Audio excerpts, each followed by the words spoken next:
Selamat pagi Bapak Ibu, perkenalkan kami dari tim Kapela Project dan Yayasan Cita Baca. Hari ini kita akan memulai nih untuk seri penyuluhan kesehatan online yang pertama. Kalau gitu saat ini tanpa berlama-lama lagi, langsung kita mulai dan saya serahkan ke Dr. Keisha untuk memulai penyuluhan. Oke, terima kasih Dr. Jesslyn, terima kasih Bu Magda. Selamat pagi Bapak Ibu semuanya, terima kasih telah bergabung ke penyuluhan online kerjasama antara Kapela dan Cinta Baca yang pertama. Nanti selanjutnya di akhir acara Dr. Jesslyn akan menjelaskan ada beberapa kali lagi nih penyuluhan online, semoga Bapak Ibu bisa ikut bergabung untuk acara-acara kami selanjutnya. Saya izin share screen ya. Nah, pada pagi hari ini kita mau ngobrol-ngobrol sedikit nih mengenai pentingnya antenatal care dan nutrisi pada masa kehamilan. Mungkin di sini ada bapak-bapak, ada ibu-ibu yang sudah punya anak, yang sedang hamil atau sedang merencanakan hamil. Jadi semoga materinya bisa mencakup dan menjelaskan untuk semuanya ya.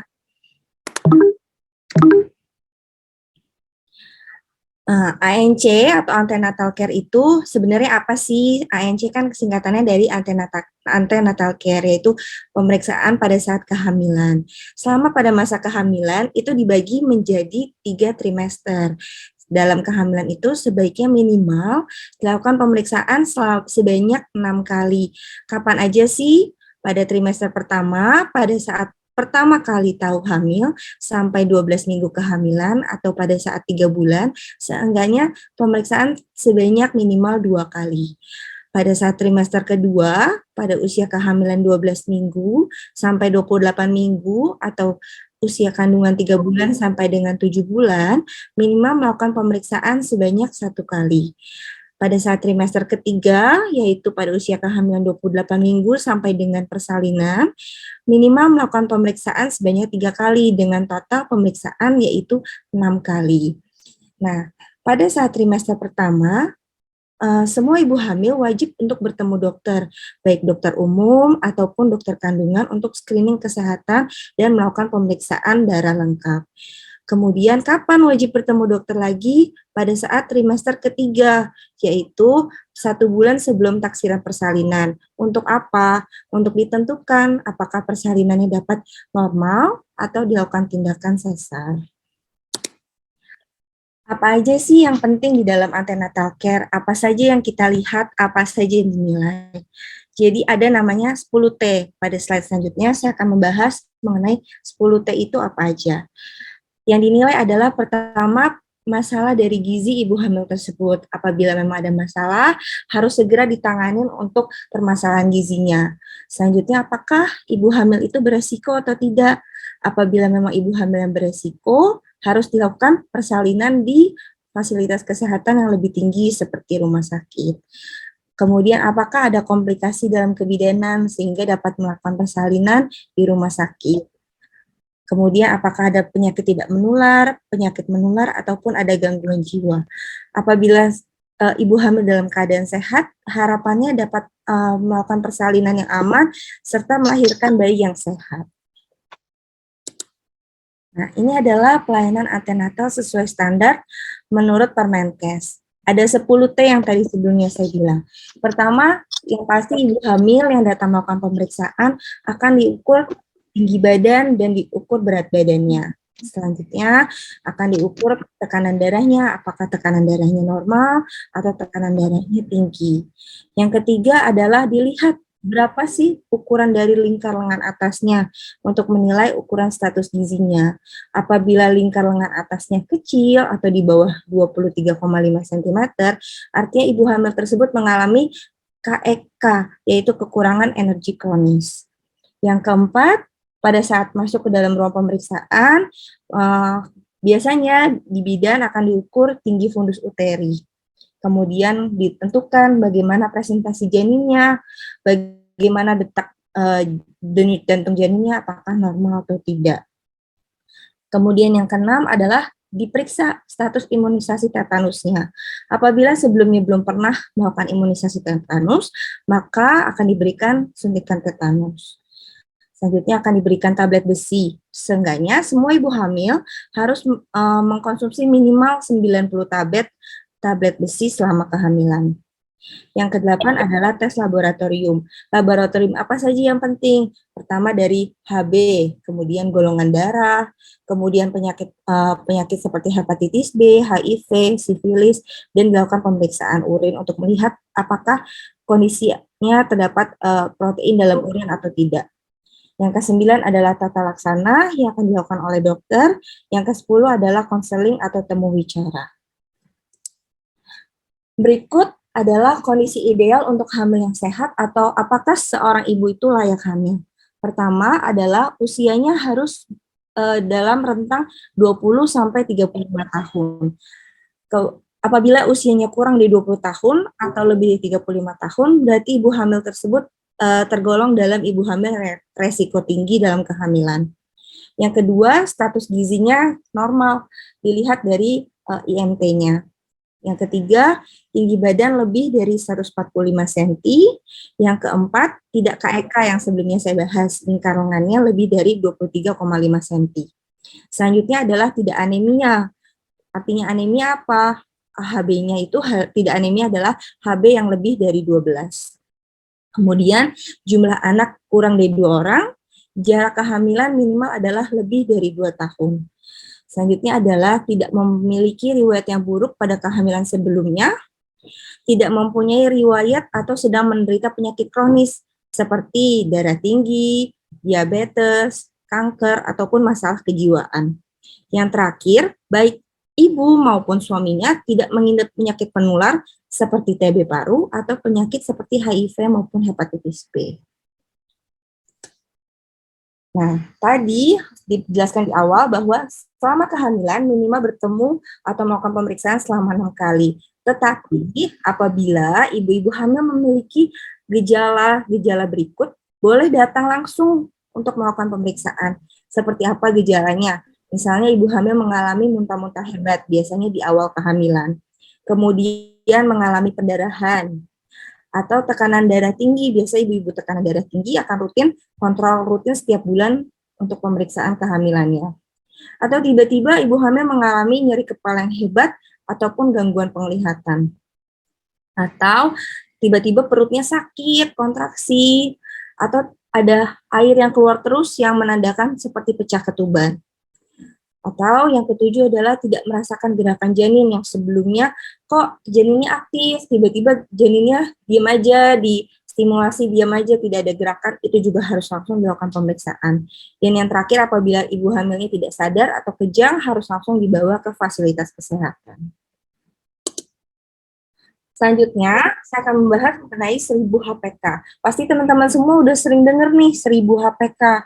Apa sih 1000 HPK itu? 1000 HPK adalah 1000 hari pertama kehidupan. Jadi 1000 hari pertama kehidupan ini adalah hari yang paling menunjang proses tumbuh kembang dari janin, bayi, dan anak hingga usia 2 tahun. Mengapa? Karena pada 1000 HPK ini merupakan periode emas terjadi pertumbuhan otak yang paling pesat sehingga seorang anak dapat bertumbuh dan berkembang dengan sempurna.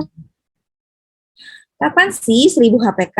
Diawali dari masa kehamilan, yaitu 280 hari kehamilan, sampai dengan anak-anak tersebut usia 2 tahun.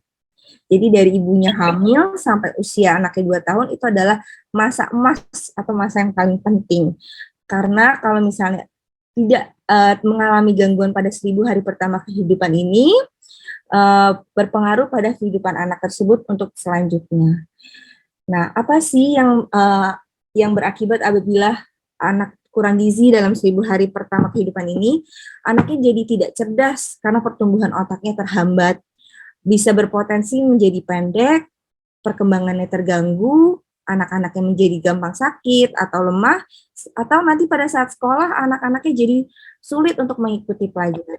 Jadi penting sekali untuk memperhatikan dari masa kehamilan sampai dengan usia anak tersebut 2 tahun. Nah, berikut adalah nutrisi yang penting dalam kehamilan. Karena apabila nutrisi yang kurang pada saat persalinan akan menyebabkan bayinya berat badannya lahirnya rendah apabila berat badan masih rendah, akan mengalami risiko untuk mengalami hambatan kognitif atau pelajaran. Pasti teman-teman semua juga pernah mendengar stunting, atau risiko penyakit yang akan berdampak pada anak tersebut pada saat dewasa, seperti penyakit jantung, hipertensi, maupun diabetes. Nah, tadi yang di awal dijelaskan, pada trimester pertama, ini berikut adalah nutrisi-nutrisi yang dibutuhkan.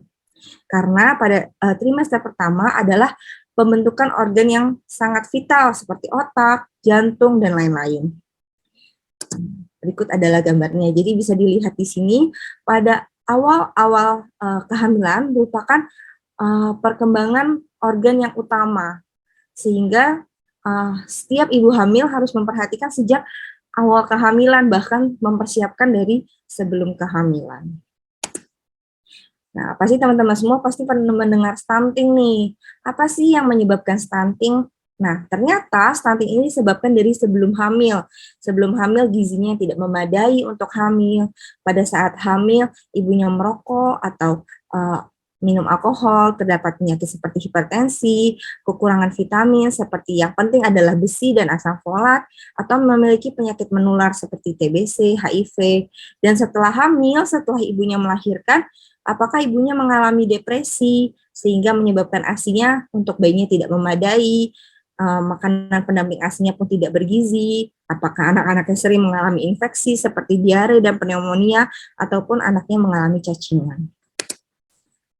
Pada trimester pertama, zat yang paling penting adalah asupan protein, besi, dan kalsium.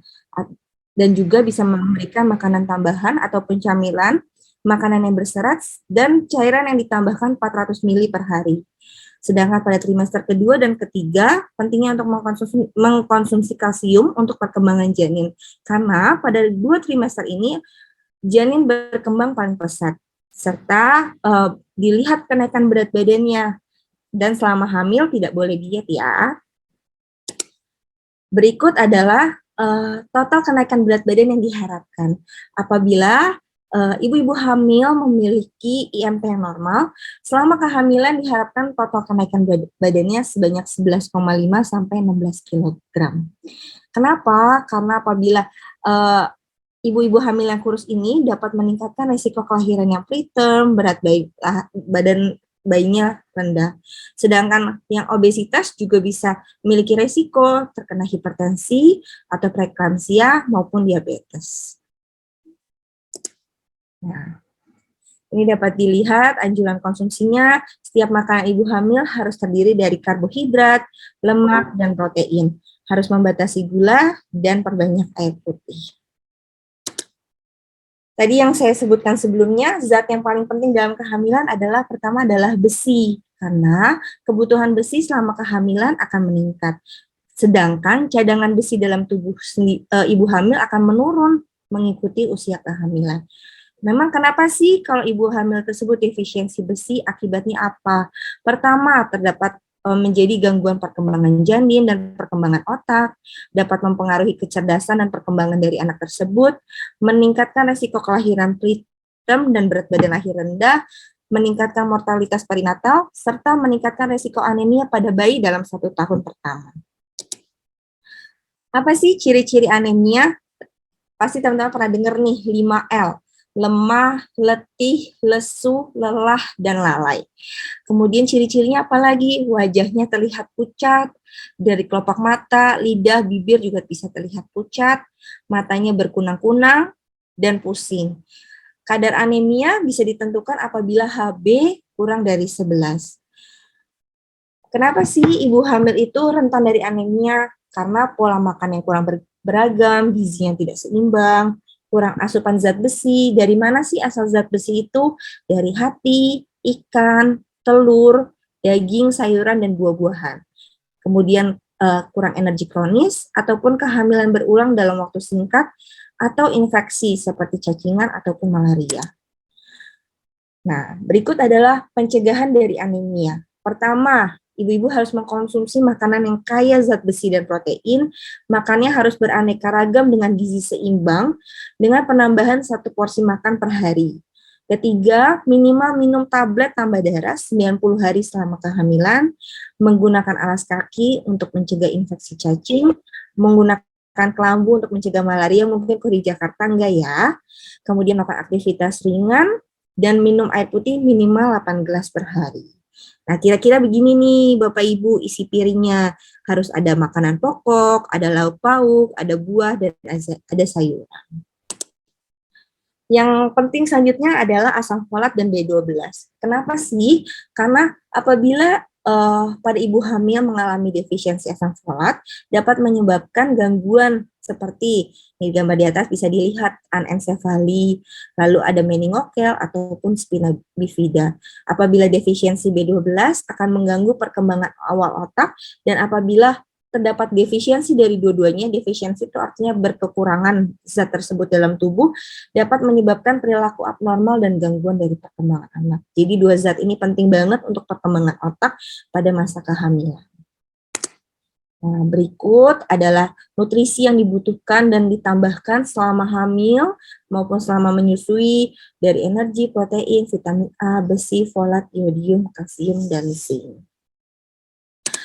Berikut sekilas paparan dari saya. Selanjutnya kita lanjut ke tanya jawab aja, lebih banyak ngobrol-ngobrol ya. Kalau yang pertama ini dari Ibu Andriani. Nutrisi apa sih yang paling baik dan yang diperlukan ibu hamil? Sebenarnya tadi sudah ada beberapa ini ya, tapi silakan dokter bisa menjawab untuk pertanyaan dari Ibu Andriani ini. Oke, terima kasih Bu Andriani atas pertanyaannya. Tadi di slide ada beberapa yang dijelaskan ya Bu ya. Jadi sebenarnya nutrisi pada ibu hamil tuh penting banget untuk pertumbuhan dan perkembangan bayinya.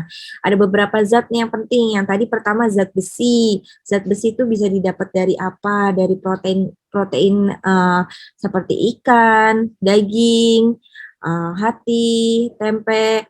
Kemudian jangan lupa harus minum tablet tambah darah, minimal 90 tablet selama kehamilan. Kemudian bisa juga dari zat kedua adalah asam folat dan B12. Asam folat bisa didapat dari mana? Dari sayur-sayuran seperti bayam, kacang-kacangan, juga penting. Kemudian makan buah, sayur, dan zat apa lagi? Kalsium, pasti ibu-ibu setiap hamil akan diberikan tambahan kalsium. Selain dari vitamin, bisa juga didapat dari susu, ikan, juga banyak kalsiumnya. Dan jangan lupa selama kehamilan harus minum air yang banyak, minimal 2-3 liter per hari. Berapa sih 2-3 liter? Sekitar 8-12 gelas per hari untuk memenuhi cairan dalam tubuhnya. Kemudian jangan lupa apabila minum tablet tambah besi harus digabungkan dengan vitamin C. Dan jangan minum teh, kopi yang dapat menghalangi penyerapan dari zat besi tersebut. Kopi boleh, tapi ada batasannya, yaitu 1-2 cangkir kopi per hari. Tidak boleh berlebihan. Karena apabila berlebihan akan menghambat penyerapan zat besinya. Udah capek-capek makan daging, minum tablet tambah besi, tapi minum teh dan kopi, sama aja bohong. Gitu. Oke, terima kasih dokter. Semoga ini bisa menjawab pertanyaan dari Ibu Andriani ya. Kita lanjut ke pertanyaan berikut nih dok. Jadi ini pengalaman dari Ibu Nina nih. Ibu Nina hadir loh hari ini. Ini dari Cirebon ya. Halo Ibu Nina. Halo Bu. Ya, Ibu Nina ini punya pengalaman yang cukup menarik sih. Kita simak bersama ya. Jadi ini pertanyaan dari Ibu Nina. Saya usia saat ini 37 tahun. Rencana ingin hamil kembali. Nah, saya sudah pernah 6 kali hamil, yang lahir hanya 2. Ya, selebihnya saya mengalami keguguran di usia kehamilan rata-rata 12 minggu. Nah, anak yang lahir di kehamilan keempat dan keenam, karena saya harus istirahat total di tempat tidur hingga usia kandungan 7 bulan. Pertanyaan dari Ibu Nina ini, jika saya hamil kembali, harus bed rest kembalikah seperti yang lalu, dan adakah risiko di usia saya 37 tahun ya ketika ingin hamil lagi ya, begitu maksudnya Ibu Nina ya. Silakan dokter. Halo Ibu Nina. Ibu Nina boleh sharing nih, waktu itu pas hamil usia anak keempat dan keenam, itu disuruh bed rest karena apa, Bu? Apa karena plasentanya di bawah yang menyebabkan ibu harus istirahat atau gimana, Bu? Dari kasus Ibu Nina, pada saat ini Ibu Nina usianya sudah 37 tahun. Sebenarnya usia ideal untuk hamil adalah usia 20 sampai 35 tahun.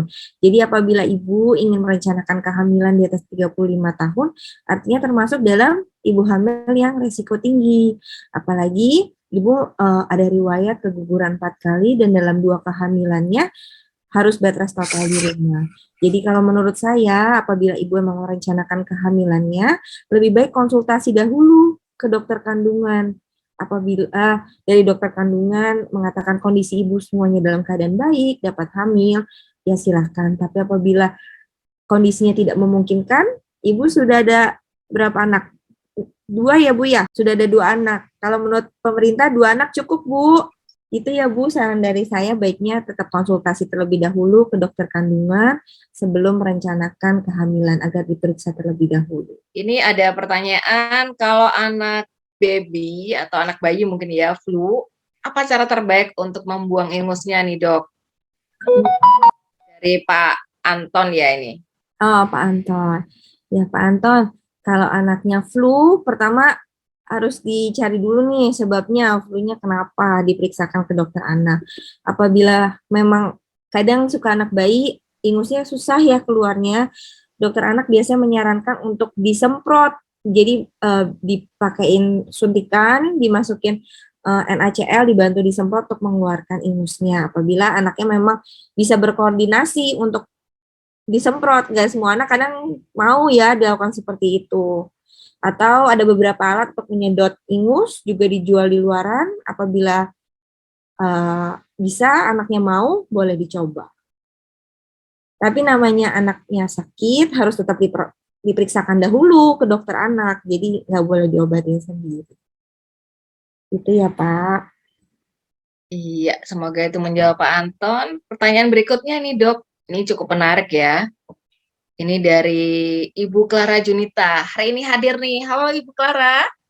Ya, Ibu Clara ini bertanya, nutrisi tambahan apa yang butuh saya konsumsi agar kadar HB saya tidak rendah. Jadi sepertinya Ibu Clara ini punya riwayat HB yang rendah ya, Dok. Apa usia ibu hamil berbeda kadar nutrisi yang harus dikonsumsinya? Jadi mungkin tadi kalau dokter bilang usia 20 sampai 35 tahun itu mungkin harus nutrisinya seperti ini. Tapi kalau 35 tahun ke atas mungkin ada pembeda ya. Mungkin itu maksudnya dari Ibu Clara. Silakan dokter. Terima kasih, Bu Clara, pertanyaannya. Kalau dari usia berapapun ibu, nutrisinya sama aja, kan sama-sama hamil. Kemudian kalau ibu memiliki riwayat kadar HB yang sebelumnya rendah, baiknya dari awal pertama kali hamil dicek kadar HB ibu.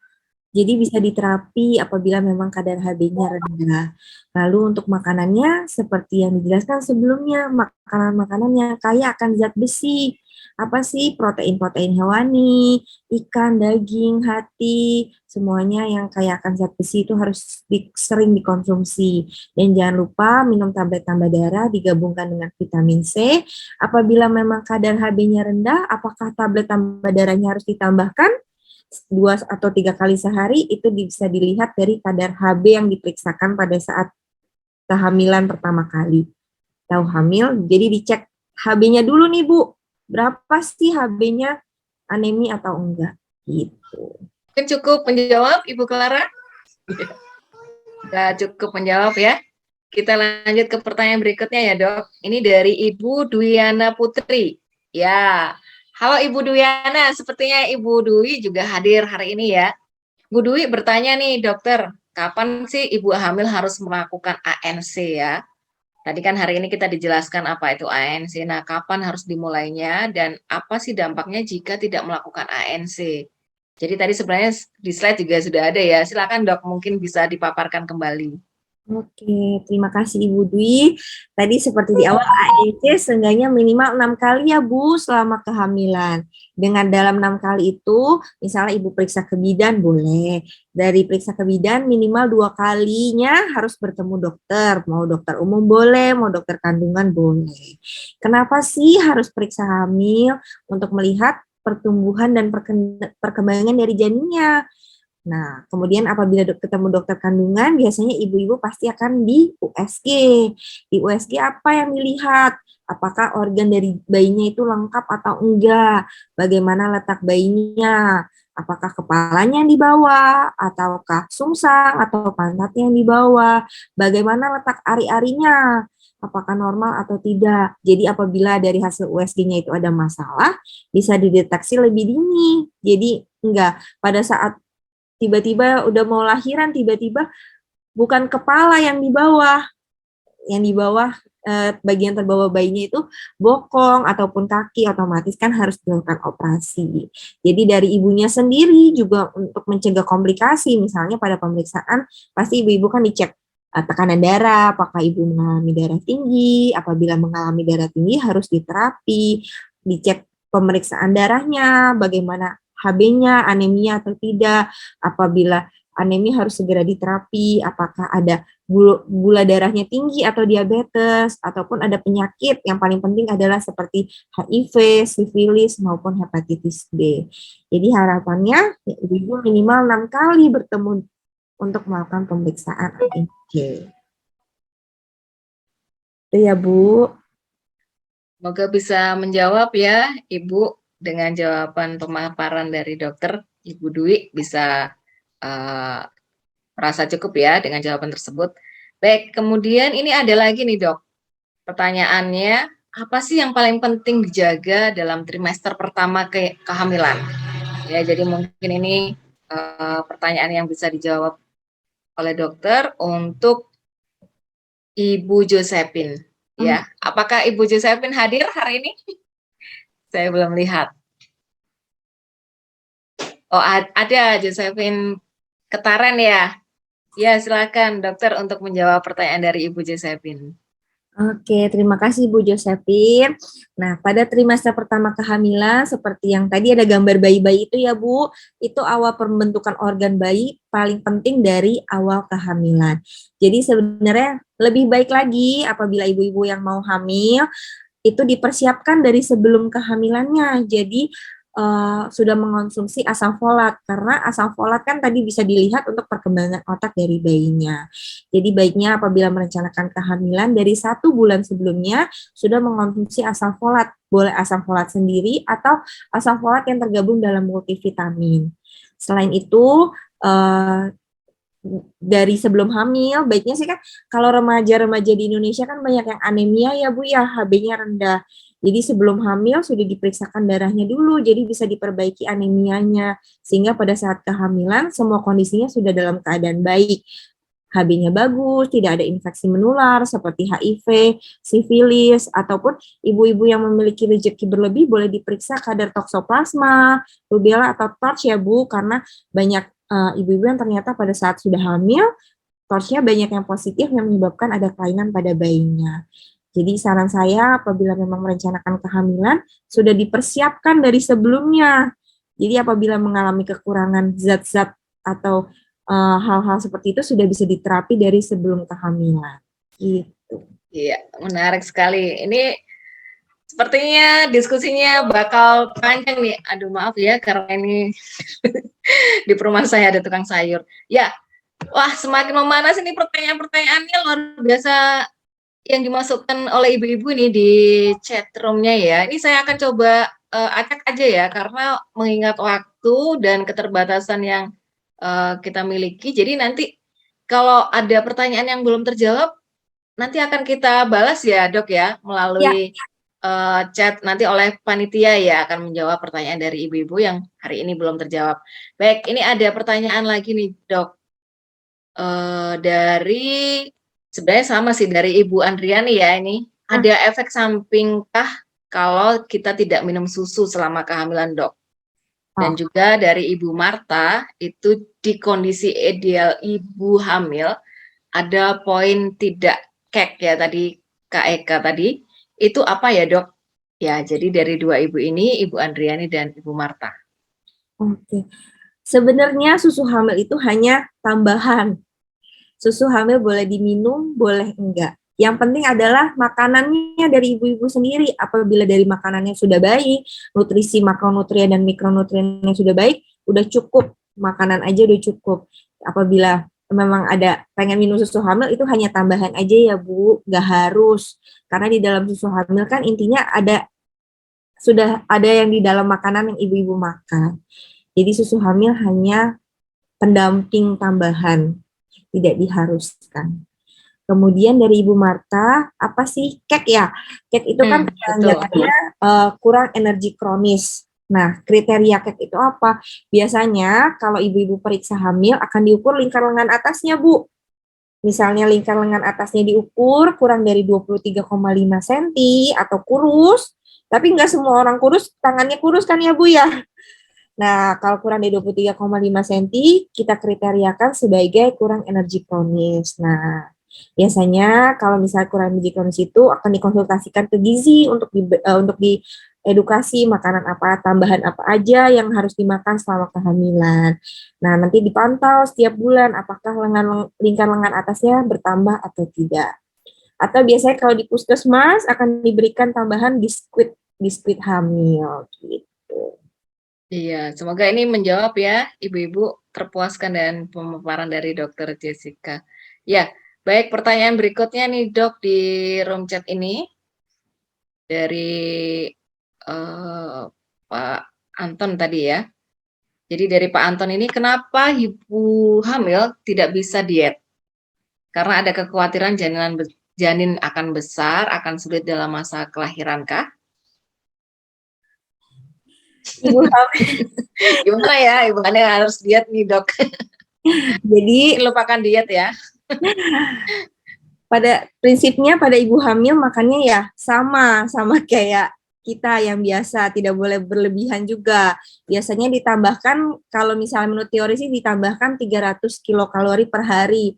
Berapa banyak sih ditambahkan makanannya? Satu porsi camilan besar atau dua porsi camilan kecil. Camilan kecil tuh kayak apa? Kayak buah. Atau misalnya makan roti pakai selai. Camilan besar kayak apa? Makan satu apel, satu gelas yogurt. Jadi sebenarnya sama aja makanannya sama kayak kita biasa. Nah, tapi yang nggak boleh diet karena kalau diet kan buat dua orang nih Pak, buat ibunya sama bayinya. Kalau diet ibunya aja udah kurang, apalagi bayinya pasti kekurangan zat nutrisinya. Nah, untuk takut besar ya bayinya. Nah, makanya pentingnya untuk USG, apalagi mendekati persalinan untuk melihat berapa sih berat bayinya. Jangan-jangan udah kurangin makanan, nggak pernah USG, pada saat dekat persalinan berat bayinya masih rendah. Nah, jadi pentingnya untuk melakukan pemeriksaan rutin untuk melihat bagaimana sih kira-kira taksiran berat janinnya. Gitu, Bu.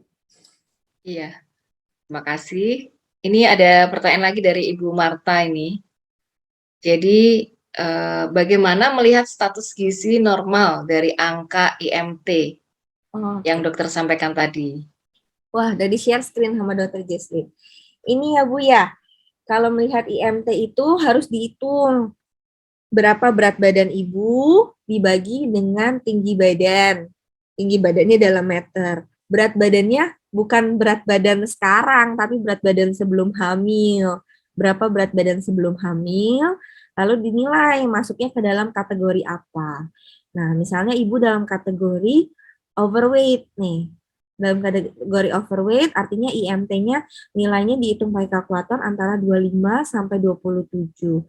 Berarti total kenaikan berat badannya tidak akan sebanyak pada ibu-ibu yang IMT-nya normal. Batasannya pada overweight itu selama hamil cuma boleh naik 7 sampai 11,5 kg. Nah, ini juga ada.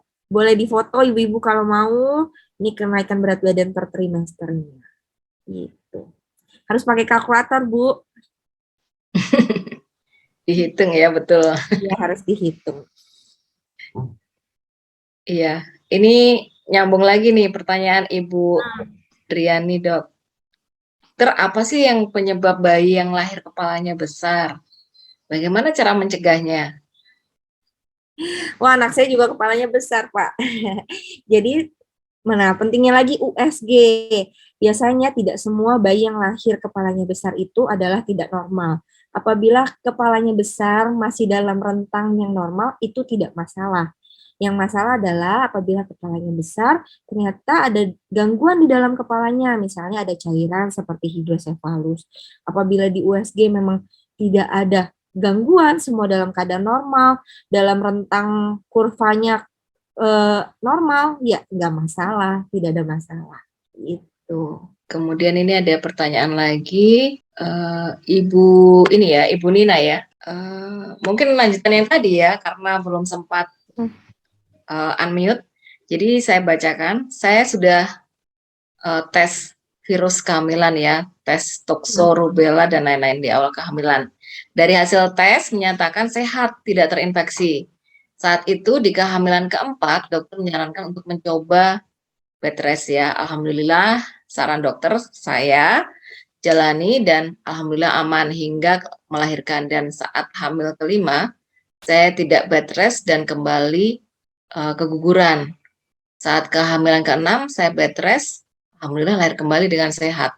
Maksud pertanyaannya, saya kenapa sih harus bed rest, Dok? Kehamilan.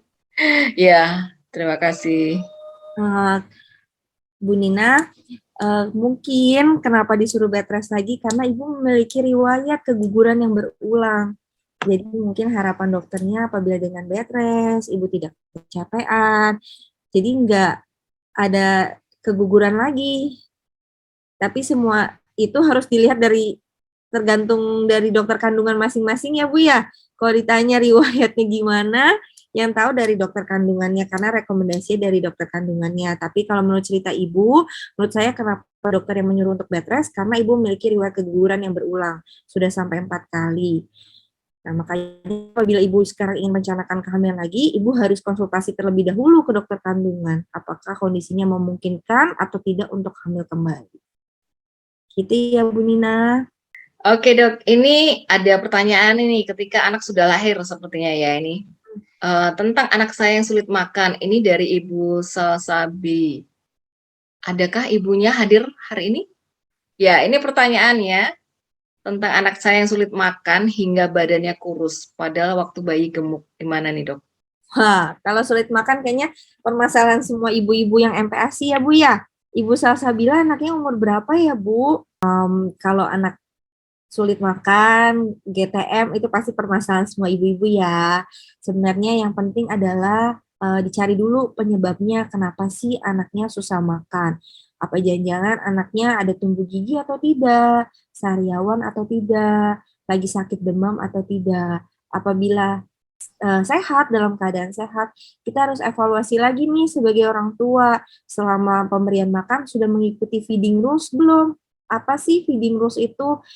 Jadi setiap makan harus terjadwal, waktunya sama. Jam berapa makan pagi, jam berapa snack, jam berapa makan siang. Setiap pemberian makan sebaiknya maksimal diberikan dalam 30 menit. Apabila makanan yang belum habis dalam 30 menit, boleh di stop aja. Karena pasti anak juga akan bosan kalau makannya terlalu lama. Kemudian selama makan, jangan ditawarin, lagi makan nasi ditawarin snack. Jadi selama makan itu hanya diberikan air putih aja, jangan diberikan tambahan camilan. Lalu kita harus menciptakan rasa lapar sama kenyang nih anaknya. Jadi selang antara makan pertama ataupun makan kedua ataupun dengan snack minimal harus 2 jam. Jangan belum 2 jam udah dikasih lagi pasti anaknya bosan dan kenyang. Kemudian selama pemberian makannya harus menyenangkan, jangan dipaksa atau responsive feeding. Jadi nggak sambil main, nggak sambil nonton TV, anaknya harus didudukin, makan bersama, dan lingkungannya harus yang mendukung dan menyenangkan.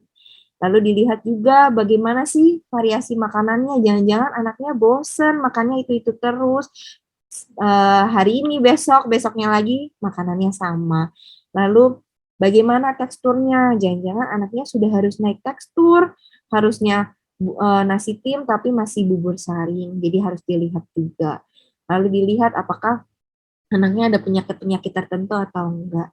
Kalau semuanya udah, ternyata anaknya masih nggak mau makan, berat badannya tidak naik terus, harus segera konsultasi ke dokter anak. Harus dievaluasi lagi penyebabnya apa.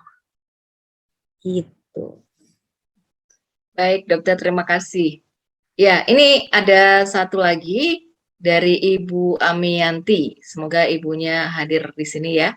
Jadi pertanyaannya, bagaimana sih cara biar si kecil itu bisa aktif berkreasi?